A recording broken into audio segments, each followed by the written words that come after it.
Сәлем достар, бұл Қазақ Story Time, біз бастаймыз. Қасқырлар апанындағы сұңқар, альфа сарбазының жасырын ойыны.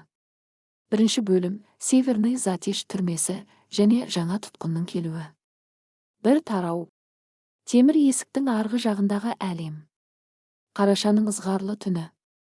Ресейдің теріскейіндегі қалың тайганың ортасында орналасқан атышулы Северный Затеш, солтүстік қақпан, ерекше тәртіптегі колониясына кезекті сотталғандар легін әкелген арнайы пойыз столпен тоқтады. Бұл түрмеге кездейсоқ адамдар түспейтін.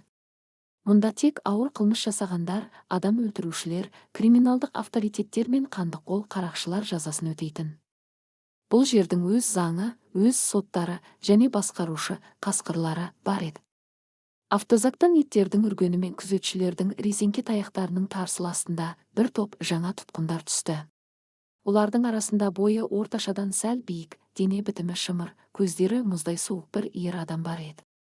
Оның ісіне сәйкес құжаттарында Руслан Бекетов, 35 жаста. Аса ірі мөлшердегі қарақшылық шабуыл және қарулы қарсылық көрсеткен үшін 15 жылға бас бостандығынан айырылған деп жазылған. Бірақ бұл оның шын есімі де, шын қылмысы да емес еді. Ол ұлттық қауіпсіздік комитетінің альфа арнайы мақсаттағы жасағының ең таңдаулы офицері, майор Асқар Сүлейменов болатын. Асқардың бұл тозаққа өз еркімен аңыз легенда жамылып кіруінің өте маңызды әрі өліммен пара-пар себебі бар еді. Осыдан 2 ай бұрын КГБ-ның ең құпия әскери зауытынан жаңа буындағы химиялық қарудың формулалары салынған микрочип ұрланған болатын.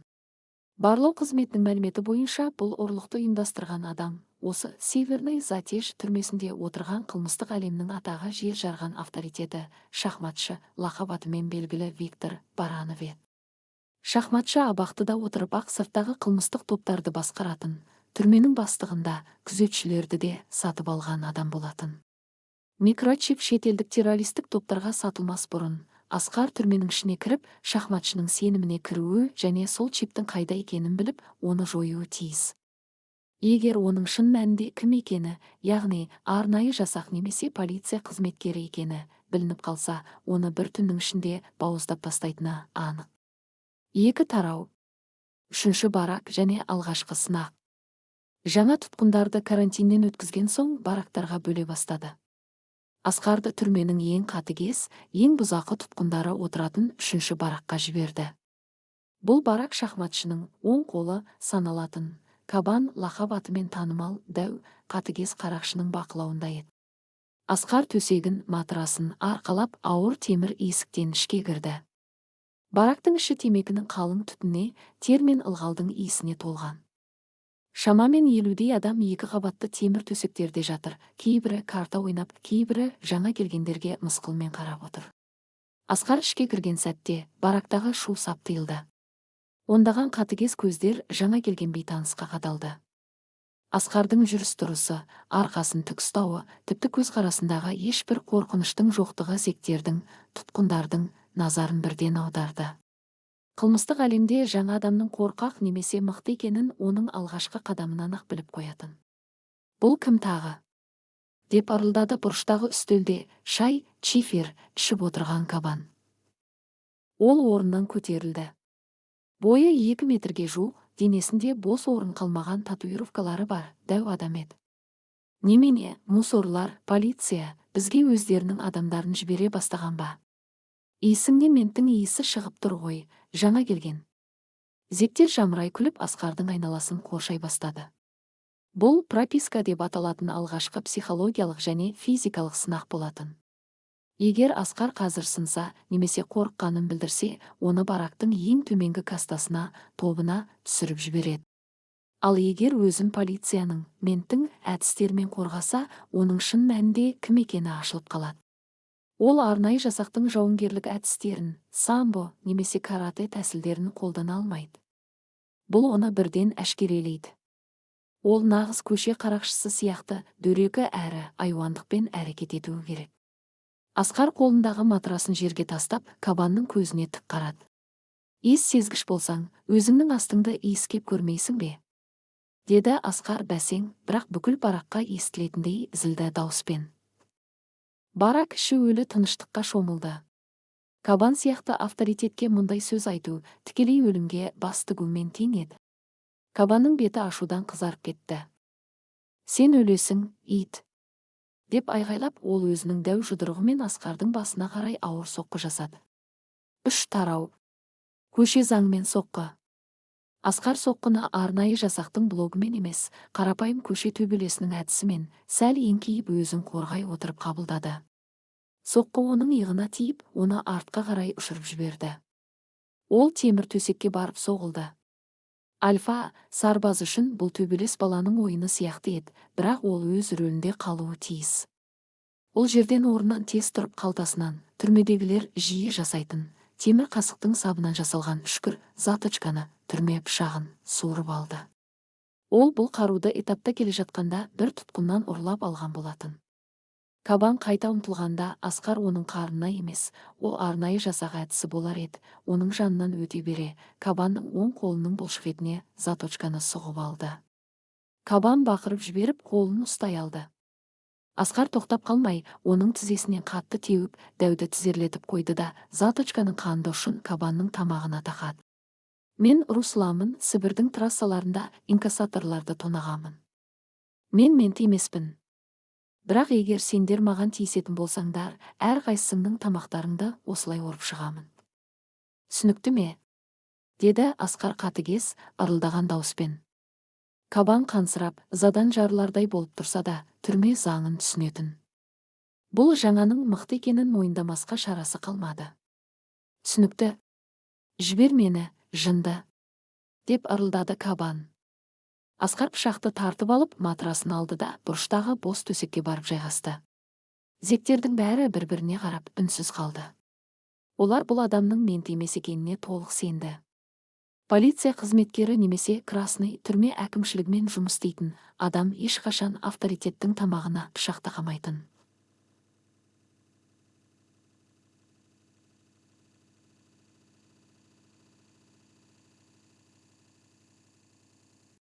Бірақ олар бұл адамның жай ғана қарақшы емес, КГБ-ның ең қауіпті қаруы Альфа тобының арнайы дайындалған тірі машинасы екенін білмеді.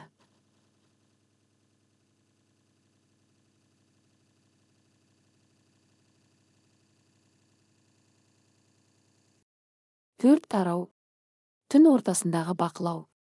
Түн ауып, бара кіші ұйқыға кетті. Тек күзетшілердің дәліздегі қадамдар мен иттердің алыстан үрген дауысы ғана естіледі. Асқар көзін жұмып жатқанымен, ол мүлдем ұйықтамаған еді. Оның миы компьютер сияқты жұмыс істеп, барактағы әрбір адамның мінез құлқын, олардың арасындағы иерархияны, кімнің кімге бағынатынын сараптап жатты. Оның бірінші тапсырмасы орындалды, ол баракта өзін мойындатты. Ендігі мақсаты шахматшымен кездесу. Бірақ шахматшы қарапайым баракта тұрмайтын. Ол түрменің арнайы веб зонасында, жеке камерасында тұратын. Оған жету үшін Асқарға колония ішіндегі төбелесшілердің немесе шешім шығарушылардың қатарына қосылу керек еді. Оның назарын барактың ең шеткі бұрышында жатқан, жасы 50-лердегі, үнсіз, көздері терең ойға батқан бір тұтқын аударды. Ол төбелеске де араласпады, басқалармен де сөйлеспеді. Тек кітап оқып жатты. Оның лақап аты профессор еді. Асқардың алдын ала алған барлау мәліметтері бойынша профессор кезінде шахматшының есепшісі, бухгалтері болған, бірақ қандай да бір келіспеушіліктер үшін осында жіберілген.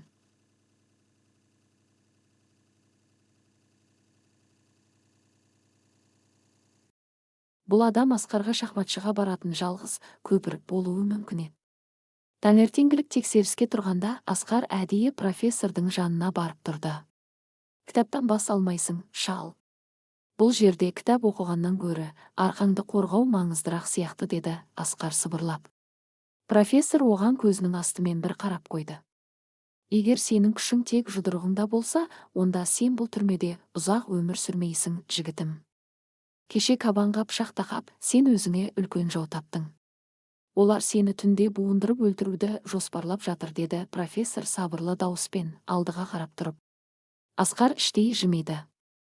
Оның есебі дұрыс шықты. Профессор бәрін байқап отыр, және ол кабанды жек көреді. Ескерткеніңе рахмет, шал. Бірақ мені буындыру үшін оларға үлкенірек қол керек болады. Ал саған келсек, сен шахматшыға жұмыс істегенсің, солай ма? Профессордың жүзі сәл өзгерді. Ол Асқарға таңырқай қарады.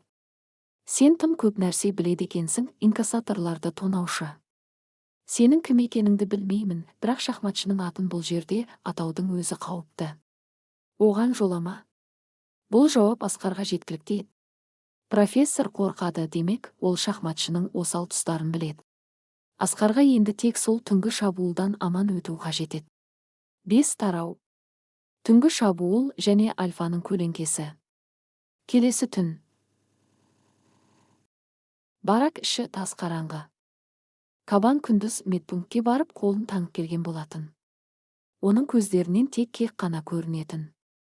Асқар өтіріп ұйықтаған болып, демалысын бір қалыпта ұстап жатты. Оның альфадағы дайындығы оған қоршаған ортадағы ең кішкентай дыбыстарды, мысалы, адамның демалысын немесе матрастың сықырлауын ажыратуға мүмкіндік беретін.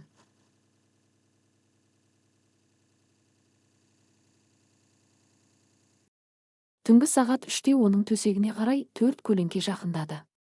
Олардың қолдарында темір трубалар мен мойынға орайтын сым бар еді. Кабан Асқардың басын төсекке басып, ал қалған үшеуі оны ұрып соқпақшы болды. Бірақ олар кімге шабуыл жасап жатқандарын білмеді. Олар жақындаған сәтте ұйықтап жатқан Асқар кенеттен серіппедей атылып тұрды. Ол көрпені өзіне сым тастамақ болған бірінші зектің бетіне лақтырып, оның тізесінен қатты теуіп, сүйегін сындырды. Зек бақырып еденге құлады.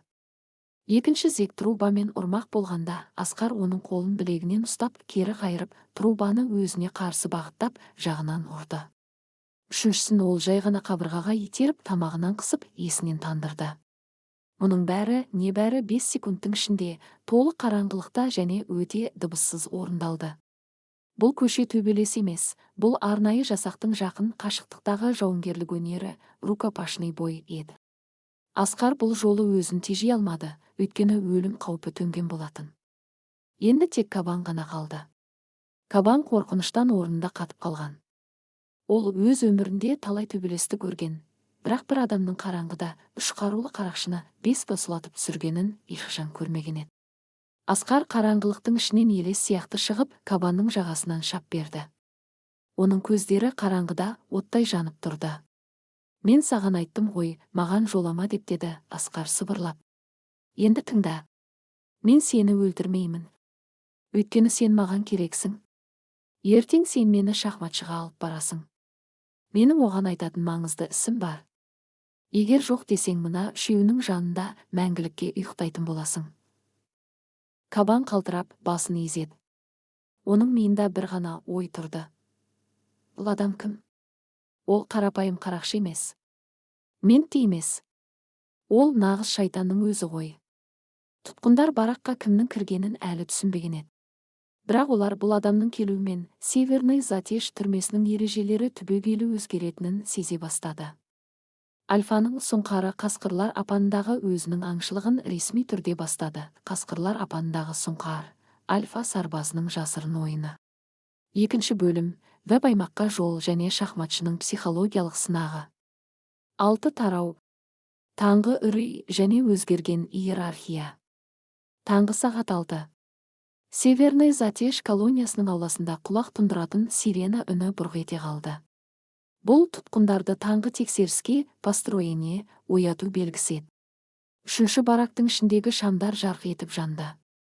Күнделікті шу мен былапыт сөздердің орнына бұл таңда баракта өлі тыныштық орнады. Тұтқындар төсектерінен тұрып, бұрыштағы көрініске қорқа таңырқай қарап қалған еді. Еденде қанға бөккен күйде кешегі түнгі шабуылшылар Кабанның 3 бұқасы ыңырсып жатты. Біреуінің тізесі теріс қарап сынған, екіншісінің жағы ісіп, есінен танып жатыр, үшіншісі тамағын ұстап, дем ала алмай қиналып жатты. Ал Кабанның өзі, түрменің ең қатыгез бақылаушысы, смотрящий саналатын дәу Кабан өзінің төсегінде шетке тығылып, бозарып отыр еді.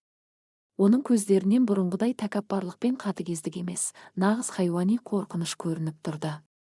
Ол үнемі Асқар жатқан бұрышқа жалтақтай берді. Асқар түрмедегі аты Руслан болса, ештеңе болмағандай, жайбарақат орнынан тұрып, сүлгісін иығына салып, жуынатын бөлмеге қарай баяу қадам басты. Ол өтіп бара жатқанда, зектер оған жол беріп қабырғаға тақала қалды. Қылмыстық әлемде күш бәрін шешеді.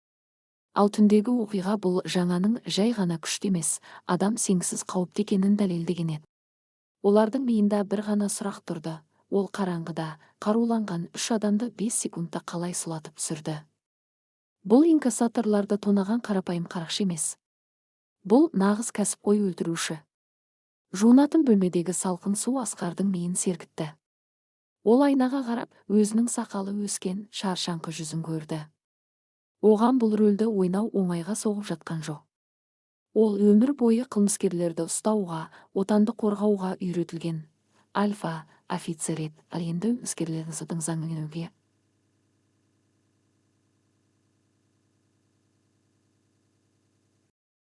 Сенің қимылдарың көше төбелесіне ұқсамайды.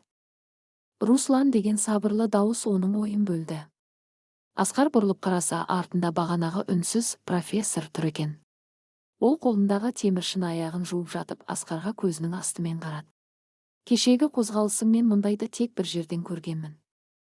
Өткен ғасырдың 90-шы жылдарында Шешенстандағы соғыс кезінде ГРУ-дың бас барлау басқармасы, арнайы жасақтары дәл осылай қимылдайтын.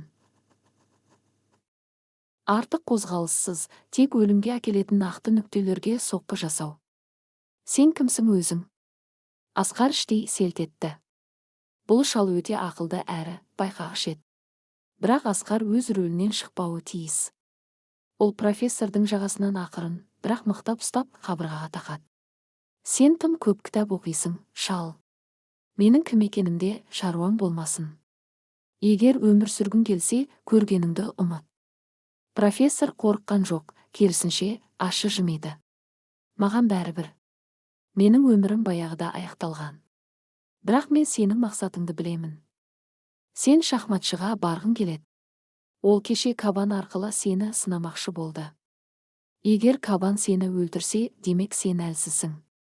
Егер сен Кабанды жеңсең, шахматшы сені өз қасына шақырады. Ол күшті адамдарды жинағанды жақсы көреді. Бірақ есіңде болсын, шахматшы адам емес, ол шайтан. Оның қасына кіргендердің көбісі аяғымен кіріп, қара пакетпен шығады. Асқар жағаны жібере салды. Оған қалай жетуге болады? Оған жетудің қажеті жоқ. Жарты сағаттан кейін оның өзі сені алдыртады, деді профессор бұрылып бара жатып. Егер онымен сөйлессең, ешқашан көзін алып қашпа. Ол өтірікті адамның көз қарашығының кеңеюінен ақ оқып қояды. 7 тарау. Темір тор ішіндегі сарай. Профессордың айтқаны айнымай келді. Таңғы астан кейін бараққа 2 күзетші кіріп, прапорщиктер Асқар мен Кабанды шақырып алды. Кабанның түрі әлі де бозарып тұр. Ол Асқардан 2 қадам артта жүруге тырысты. Олар колонияның негізгі ауласынан өтіп, әкімшілік ғимаратқа жақын орналасқан бөлік биік қоршауы бар секторға келді. Бұл жерді тұтқындар Сан-Тропе немесе веб аймақ деп атайтын. Мұнда колонияның бастықтарына пара беріп қойған, қылмыстық әлемнің ең жоғарғы элитасы тұратын еді. Темір қақпа ашылғанда Асқар өзінің Ресейдің ең қатал түрмесінде емес, қандай да бір қымбат шипажайда жүргендей сезімде болды. Мұнда камералардың есіктері ашық, дәліздерге кілем төселген, ауада арзан махорканың емес, қымбат сигаралардың және кафелердің иісі аңқып тұрды. Күзетшілер мұндағы тұтқындарға бұйрық бермейтін, керісінше даяшылар сияқты қызмет ететін. Жүйенің толығымен шірігендігі Асқардың зығырданын қайнатты. Оның әріптестері отан қорғап, оққа ұшып жатқанда, қылмыскерлер түрмеде патшадай өмір сүріп жатыр еді. Ал ең қорқыныштысы, бүкіл елге қауіп төндіретін химиялық қарудың микрочипі осы сарайдың ішінде қылмыскердің қолында екені болатын. Оларды ең соңғы үлкен камераның алдына алып келді. Кабан есікті ақырын қағып, ішке кіруге рұқсат сұрады. Кіріңдер деген қарлыққан, бірақ өте биік тембірлі дауыс естілді. Асқар ішке кірді. Камера үлкен кабинетке ұқсайтын. Қабырғада теледидар ілулі тұр, бұрышта былғары диван, ал ортадағы үлкен емен үстелдің басында жасы 60-қа таяп қалған, шашын толық ақ басқан, көзілдік таққан арықша келген адам отырды. Ол үстел үстіндегі шахмат тақтасына қарап, өзімен өзі ойнап отыр екен. Бұл Виктор Баранов, лақап аты шахматшы. Ксра кезінен бері қылмыстық әлемді осында ұстап отырған, 2 рет ату жазасына кесіліп, 2 ретінде де керемет түрде құтылып кеткен тірі аңыз. Оның миы компьютер сияқты жұмыс істейтін, ал қатыгездігінде шек жоқ еді. Ол адамдарды жай ғана өлтірмейтін, олардың тағдырымен шахмат тастары сияқты ойнайтын. Шахматшы тақтадан көзін алмай: «Кабан, сенің түріңе не болған? Үлкен баракты басқара алмай қалдың ба?» деді ол зілсіз, бірақ мысқылмен. Кабан басын төмен салып: «Кешіріңіз, Витя аға. Мына Руслан деген жаңа келген, ол өте қауіпті. Түнде менің 3 жігітімді жалғыз өзі 5 секундта ұрып тастады. Мен оны сіздің бұйрығыңызбен осында келдім». Шахматшы баяу орнынан тұрып Асқарға жақындады. Оның көздері шыныдай мөлдір, бірақ түбі жоқ тұңғиық еді. Ол Асқарды бастан аяқ шолып шықты. Асқар профессордың сөзін еске алып, оның көзіне тік, еш қымсынбай қарап тұрды. 5 секундта 3 қарулы адамды ма? Шахматшы жымиды. Қызық, сенің құжаттарында инкассаторларды тонаушы деп жазылған. Бірақ менің білуімше, инкассатор тонаушылар тапанша мен автоматқа сүйенеді, ал қоян қолтық ұрыста олар бұндай нәтиже көрсетпейді. Сен кімсің, Руслан? Және менің барактарымда не істеп жүрсің? 8 тарау. Жалған аңыз және миллиондар туралы ертегі. Асқар алдын ала альфа психологтармен дайындалған мінсіз аңызды легенда іске қосатын сәт келді. Егер ол сәл мүдірсе, шахматшы оны дәл осы жерде атып тастауға бұйрық берері сөзсіз. Асқар терең дем алып, жайбарақат дауыспен сөйледі. Менің құжаттарымда не жазылғаны менің полицияға айтқан ертегім. Мен шын мәнінде Ресей-Қытай шекарасындағы контрабандалық арнайы топта жұмыс істегенмін. Біз қару-жарақ пен алтын тасыдық. Менің міндетім жүктің физикалық қауіпсіздігін қамтамасыз ету болды. Сондықтан менің қол жұдырығым кабанның көшедегі бұзықтарынан әлдеқайда жоғары. Шахматшы қызығушылық танытып қайтадан орындығына отырды. Контрабанда дейсің бе?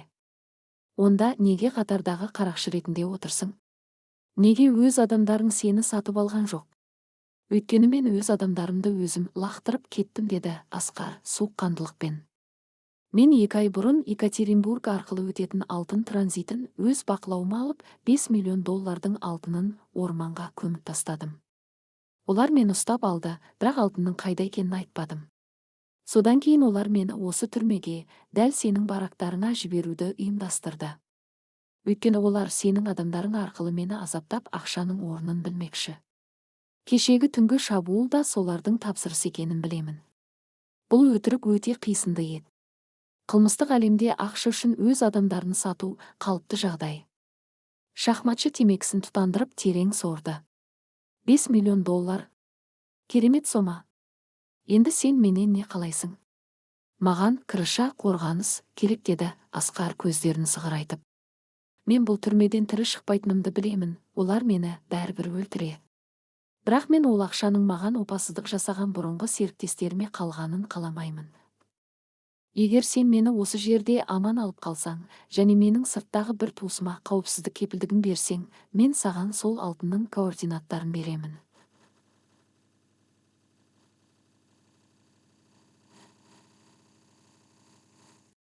Біз 50-50 бөлісеміз.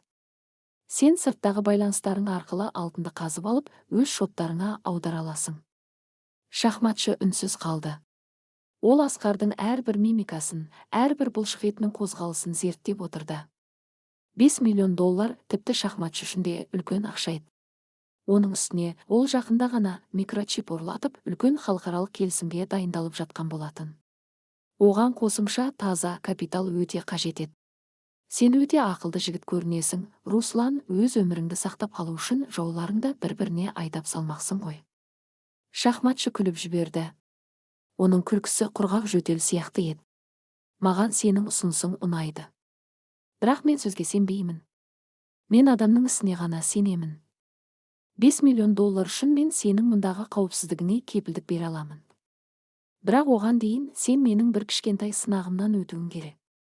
Шахматшы үстелдің астындағы түймені басты. Есік ашылып, ішке 2 күзетші кірді. Мына Русланды құрғататын бөлмеге сушилка апарыңдар. Онда оны балға күтіп отырсын деп бұйрық берді авторитет.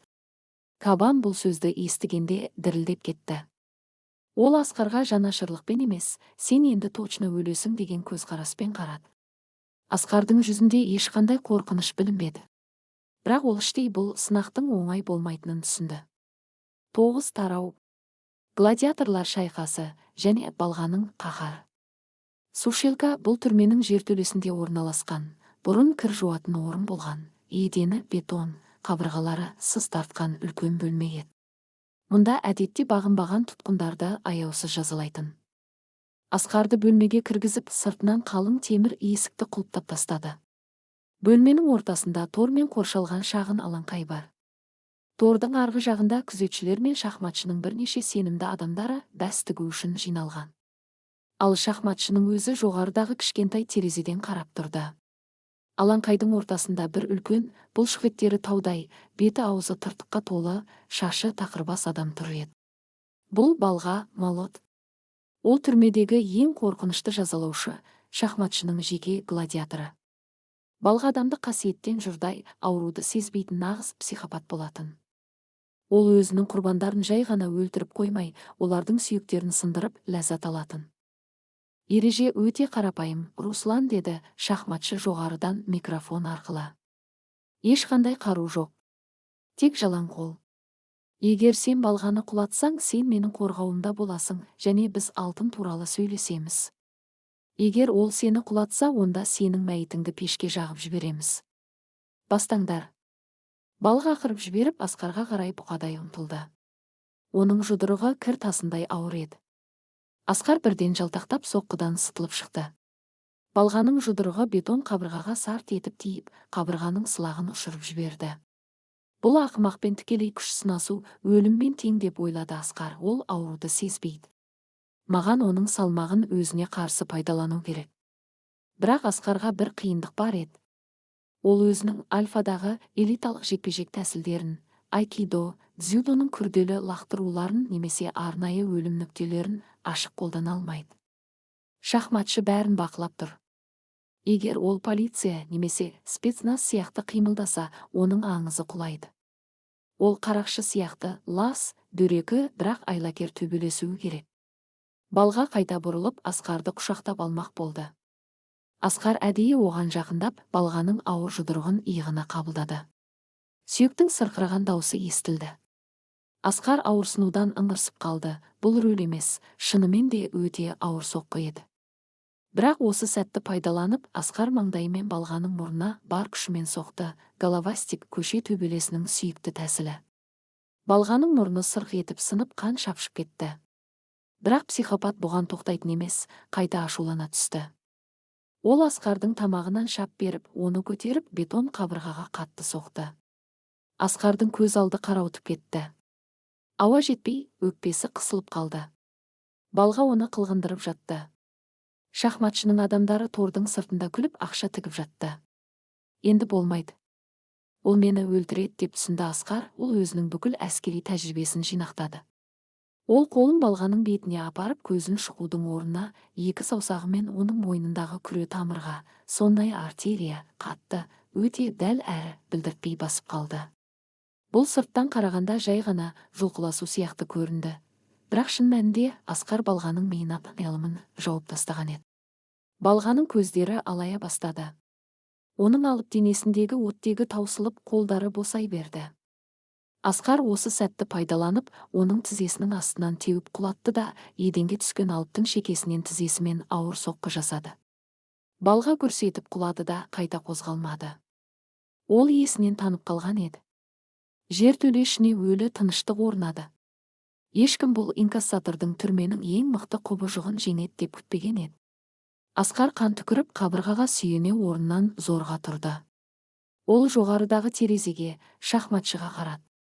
Шахматшы баяу қол шапалақтады. Оның көздерінде таңданыс пен құрмет пайда болған еді. Керемет, Руслан өте әсерлі. Жігіттер, оны медпунктке апарыңдар, жарақатын танып, сосын менің камерамның жанындағы веб бөлмеге жайғастырыңдар. Ол енді менің жеке қонағым. 10 тарау. Тор ішіндегі сенім және чиптің ізі. Бірнеше сағаттан кейін Асқардың жарақаты танылған, таза киім киіп, веб аймақтағы кішігірім, бірақ жайлы камерада отыр.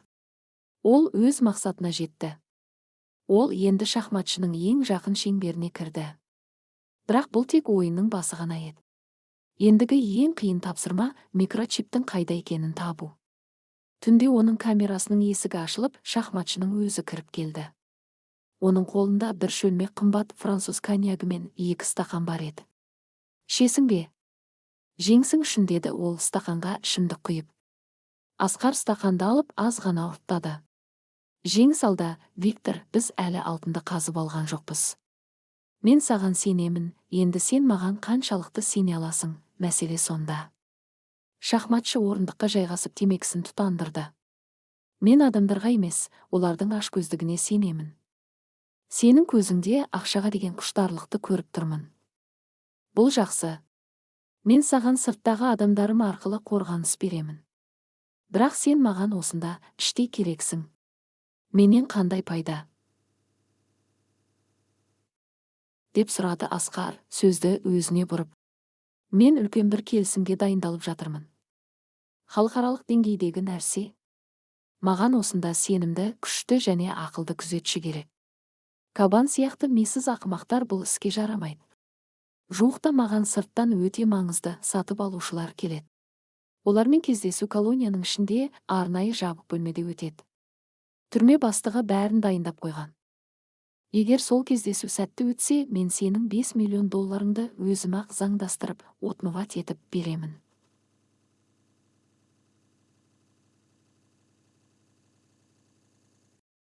Асқардың жүрегі соғып кетті.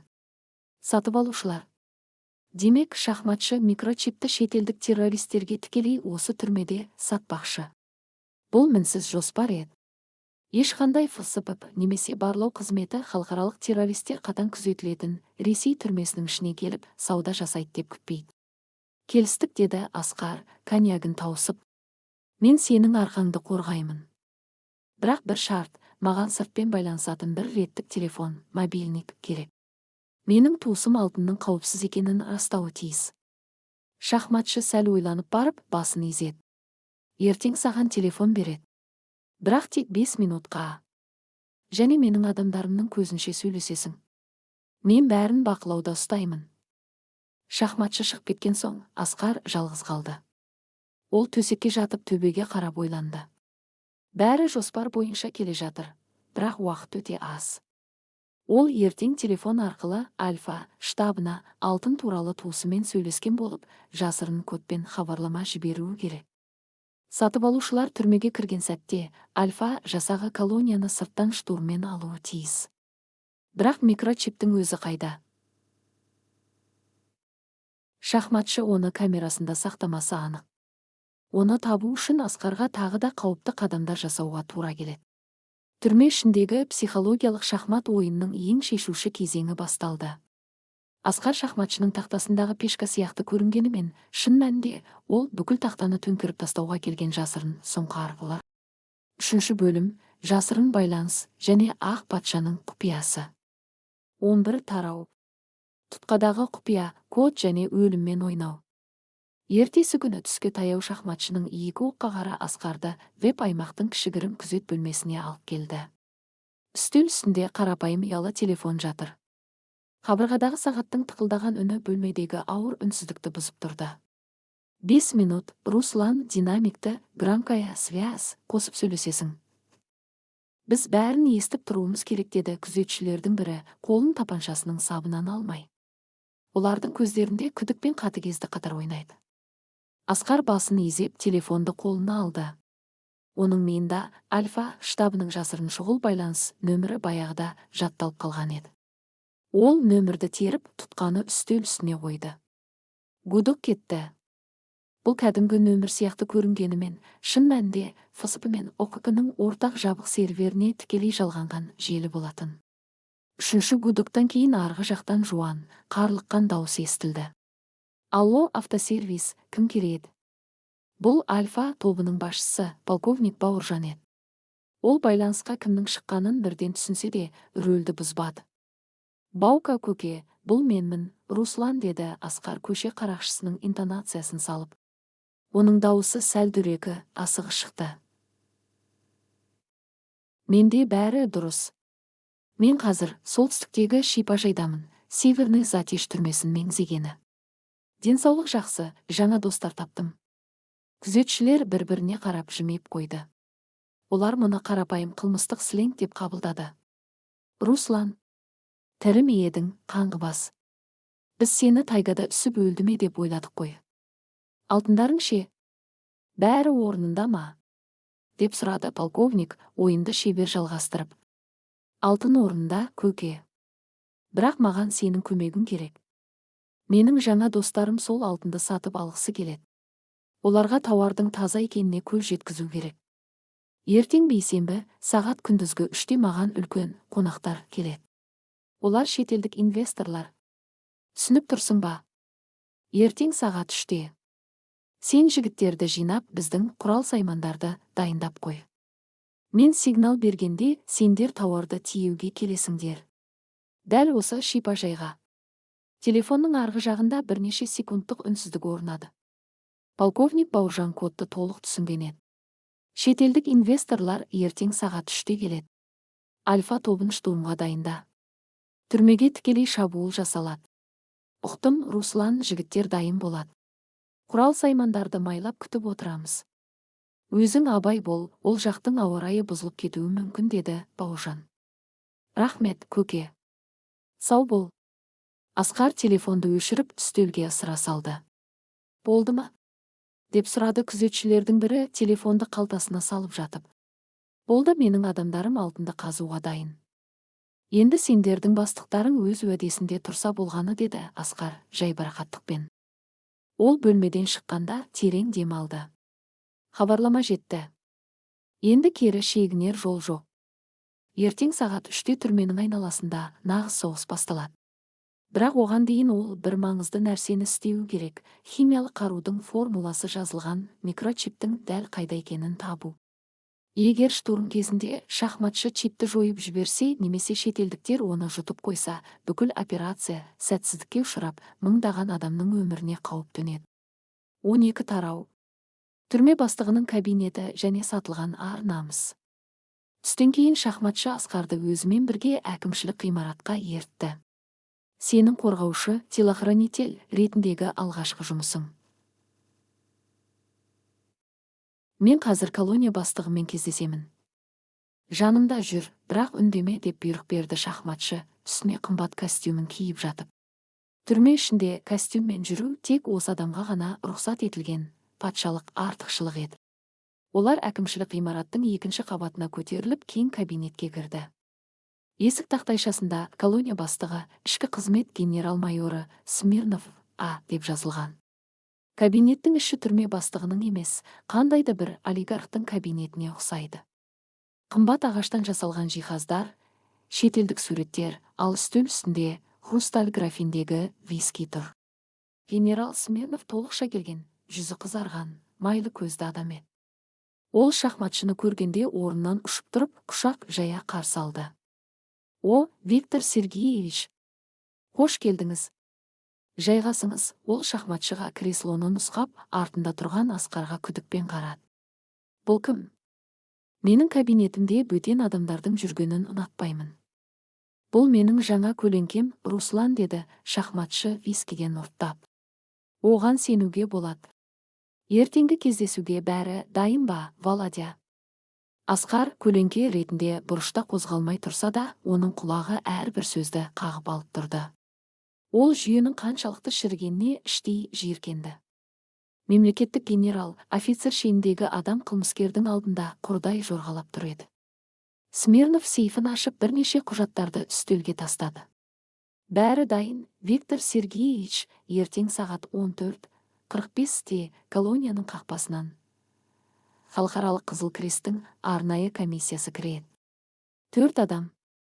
Біздің құжаттар бойынша олар тұтқындардың құқықтарын тексеруге келген француз және швейцариялық инспекторлар болып тіркеледі.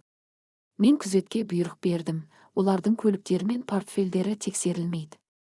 Дипломатиялық иммунитет. Олар тікелей веб аймақтың мәжіліс залына өтеді. Кездесуге жарты сағат бөлінген. Шахматшы ризашылықпен басын изеді. Өте жақсы. Егер бәрі ойдағыдай өтсе, сенің Швейцариядағы есеп шотыңа ертең кешке тағы $1 миллион түседі. Володя, бірақ есіңде болсын, ешқандай қателік болмауы тиіс. Егер мәскеулік тексерушілер немесе ФСБ бұл туралы біліп қойса, сенің басыңды мен өз қолыммен жұлып аламын. Еш уайымдамаңыз. Түрме толығымен менің бақылауымда. Тіпті шыбында рұқсатсыз ұшып кіре алмайды, деп күлді генерал Смирнов өзінің жемқорлығына мақтанғандай. Асқар бұрышта тұрып бәрін миына жазып алды. Террористер Қызыл Крест атын жамылып келе жатыр. Олардың қарулары мен ақшалары тексерусіз өтеді. Демек, ертеңгі мәжіліс залында нағыз қанды қақтығыс болуы мүмкін. Өйткені террористер де, шахматшы да бір-біріне сенбейтін жыртқыштар еді. Бірақ чиптің қайда екені әлі де жұмбақ күйінде қала берді. 13 тарау. Профессордың соңғы сыйы және жақындаған қауіп. Кешке таяу тұтқындар аулаға серуенге шығарылды. Веб аймақтың тұтқындарына арналған бөлек шағын бақ бар еді.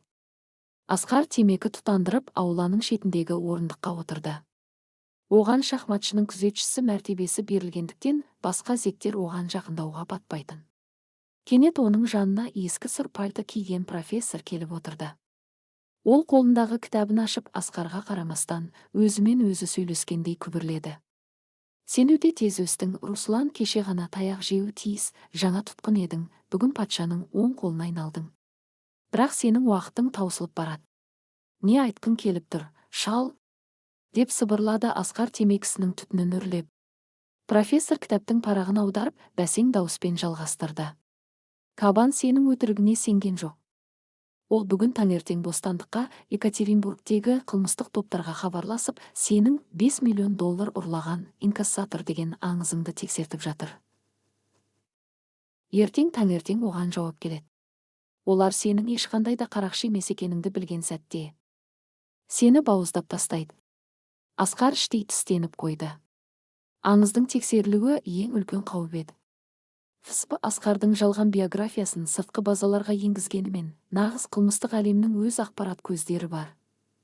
Оларды алдау өте қиын. Оның уақыты ертеңгі сағат 3-ге дейін ғана емес, тіпті одан да аз болуы мүмкін еді. Маған уақыт керек. Және маған сенің көмегің қажет, профессор, деді Асқар, оған сәл бұрылып. Сен оның бухгалтері болдың ғой. Сен оның қайда жасыратынын білесің. Сен алтын туралы айтып тұрған жоқсың, солай ма? Профессордың көзінен қулық ұшқыны көрінді. Сенің көзқарасыңнан ақ сенің арнайы қызметтен екеніңді білгемін. Сен әлгі Мәскеуден ұрланған электронды миды, микрочипті іздеп жүрсің.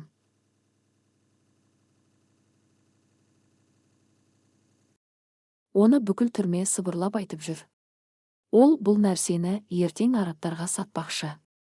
Ол оны қайда сақтайды? Сейфте ме? Күзетшілерде ме? Профессор басын шайқады. Шахматшы ешкімге сенбейді. Ол ең құнды нәрсесін ешқашан өзінен 1 метр алысқа ұзатпайды. Ол үнемі қолында, оның көз алдында тұруы керек. Есіңе түсірші, ол өзінің кабинетінде немен ойнап отырды. Асқардың көз алдына бірден шахматшының камерасы, емен үстел және оның үстіндегі шахмат тақтасы келді. Шахмат тастары, деп күбірледі Асқар. Дәл солай.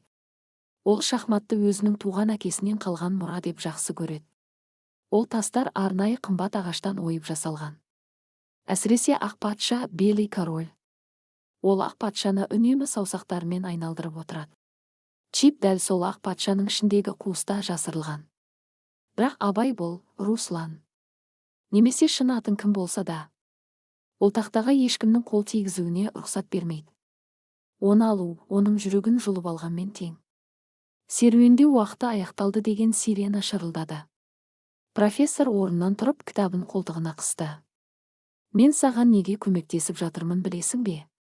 Өйткені ол менің ұлымды сыртта өлтіруге бұйрық берген. Менің қолымнан оған қарсы тұру келмейді. Бірақ сенің қолыңнан келеді. Оны құрт. Шалдың даусындағы кек пен шарасыздық Асқардың жүрегіне жетті. Асқар басын изеп, өзінің камерасына қарай беттеді. Енді оның нақты нысанасы бар еді, ақ патша, бірақ оған қалай қол жеткізуге болады? 14 тарау. Ақ патшаның ішіндегі ажал. Түнгі сағат 11. Шахматшы түрмедегі ең сүйікті әдеті моншаға, саунаға кеткен болатын. Ол аптасына 2 рет моншаны жаптырып, жанына 2 күзетші алып, 1 сағаттай сонда болатын. Оның камерасы бос қалды, бірақ дәлізде тағы 2 қарулы күзетші тұрды. Асқар өз камерасынан шығып күзетшілерге қарай барды. Ол қолына 1 қорап қымбат темекі ұстап алған. Жігіттер, бастық мені өзінің камерасына жіберді. Оның моншадан кейін шетін арнайы шөбі бар екен, соны алып кел деді Асқар өтірікті шындай етіп темекіні оларға ұсынып. Күзетшілер темекіні алып бір-біріне қарады. Асқар қазір бастықтың ең сенімді адамы болғандықтан олар аса күдіктене қоймады. Тез бол. 5 минуттан кейін моншадан шығады. Егер бізді осында жібергенін білмесе, үшеумізді де іліп қояды деді күзетші есіктің құлпын ашып жатып. Асқар ішке кіріп есікті артынан жапты. Оның жүрегі кеудесін жарып шығардай соғып жатты.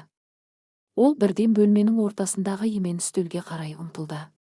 Үстел үстіндегі тақтада шахмат тастары тізіліп тұр екен. Асқардың көзі бірден ортада тұрған үлкен, оюмен өрнектелген ақ патшаға түсті. Ол тасты қолына алды. Ағаштан жасалған тас күткендегіден сәл ауырлау көрінді. Асқар оның астын аударып қарады. Барқыт матамен қапталған табанында өте жіңішке, көзге әрең көрінетін сызық, шов бар екен. Ол қалтасынан ұсақ темір қысқышты, скрепканы шығарып барқыттың шетінен ақырын іліп тартты. Ағаштың түбі бұранда сияқты бұралып ашылды. Оның ішіндегі кіп-кішкентай қуыста мақтаға оралған, тырнақтай ғана қап-қара электронды микрочип жатыр еді. Міне ол. Бүкіл әлемдік барлау қызметтері іздеп жүрген, миллиондаған адамның өмірін қия алатын химиялық қарудың кілті оның қолында тұр. Асқардың бірінші ойы чипті қазір алып, орнына тас немесе басқа темір салып кету болды. Бірақ ол бірден бұл ойдан айныды. Егер ол чипті қазір алса, ертең сағат 3-те келетін террористер тауардың жоқ екенін біліп, қақтығыс бұрын басталып кетуі мүмкін. Оның үстіне шахматшы моншадан келе сала тастарын тексереді. Профессор оның тастарды үнемі ұстайтынын айтқан. Егер ақ патшаның салмағы өзгерсе немесе іші бос болса, Асқарды бұл бөлмеден тірі шығармайды. Жоқ, чип әзірше осында қалуы тиіс. Операция мінсіз өту үшін чипті террористер ақша беріп жатқан нақты сәтте поличныймен тәркілеу қажет еді. Асқар чипті қайтадан ішіне салып, ағаштың түбін мықтап бұрап, барқытын тегістеп орнына қойды. Ол үстел үстінен 1 қорап шайды алып, есікке қарай беттеді. Дәл осы кезде дәлізден шахматшының дауысы мен аяқ киімінің тарсылай естілді. Ол қайтып келе жатыр. Асқар тездетіп есікті ашып сыртқа шықты. Шахматшы дәл есіктің алдында онымен бетпе-бет келді. Оның шашы су, үстіне халат киіп алған. Шахматшының көздері бірден тарылып, жүзі қатайып кетті. Руслан, сен менің бөлмемде не істеп жүрсің? Деп ырылдады ол, көзқарасымен Асқарды тесіп жібере жаздап. Асқар еш саспастан қолындағы шай қорабын көтерді. Сен өзің күзетшілерге моншадан шыққан соң шай ішем, дайындап қойыңдар деп айтыпты ғой. Жігіттер маған алып кел деді. Шахматшы күзетшілерге қарады. Күзетшілер қорқып кетіп, барынша бас изеп, Асқардың сөзін растады, өйткені олар өздерінің пара алғанын жасырғысы келді. Шахматшының күдігі сәл бәсеңдегендей болды, бірақ ол бәрібір үстелдегі шахмат тақтасына 1 қарап қойды. Жақсы, шайды үстелге қойды, бар демал. Ертең бізді өте маңызды ауыр күн күтіп тұр. Ертең саған көп күш керек болады. Асқар өз камерасына қайтып келді. Ол ажалдың аузынан қылшықпен сытылып шыққандай болды. Енді барлық карталар ашылды. Нысана табылған, уақыт белгіленген, штурм дайындалуда. Тек ертеңгі сағат 3-ке дейін тірі қалу ғана қалды. 15 тарау. Жалған комиссия және жақындаған дауыл. Келесі күн. Бейсенбі. Түрменің ішіндегі ауа кернеуге толы еді. Күн бұлтты, ауа райы бұзылып, жаңбыр сіркірей бастады. Таңертең Кабан Асқардың жанынан өтіп бара жатып, оған жымиып қарады. Оның күлкісінде жыртқыштың жеңісі жатыр еді. Мен Екатеринбургке сәлемдеме жібердім. Руслан кешке жақын жауап келеді. Сенің шын мәнінде қандай инкассатор екеніңді білетін боламыз деп сыбырлады ол. Асқар үндемеді. Уақыт шынымен де таусылып бара жатқан еді. Егер Кабанның жауабы сағат 3-тен бұрын келсе, штурмды күтпей-ақ оны осы жерде атып тастайды. Оған қоса Асқардың ішкі интуициясы бір үлкен қауіптің жақындап қалғанын сездірді. Сағат 14:45. Түрменің басты қақпасынан 3 қара түсті Мерседес жол талғамайтын көлігі кірді. Көліктердің терезелері қап-қара, ал нөмірлерінде дипломатиялық белгілер бар еді. Генерал Смирнов уәде еткендей, күзетшілер көліктерді тексерген жоқ, тіпті есіктерін де ашпады. Көліктер тікелей веб-аймақтың мәжіліс залы орналасқан ғимаратқа келіп тоқтады. Көліктен костюм киген, қолдарына күміс дипломат ұстаған 4 ер адам түсті. Олардың үстіндегі костюмдері қымбат болғанымен жүріс-тұрыстары, кең иықтар мен айналаны қыран құстай шолып шыққан көзқарастары олардың ешқандай да Қызыл Крест қызметкерлері немесе құқық қорғаушылар емес екенін айқын көрсетіп тұрды. Бұлар соғыс өнерін жетік меңгерген, таяу шығыста шыңдалған халықаралық жалдамалы террористер болатын.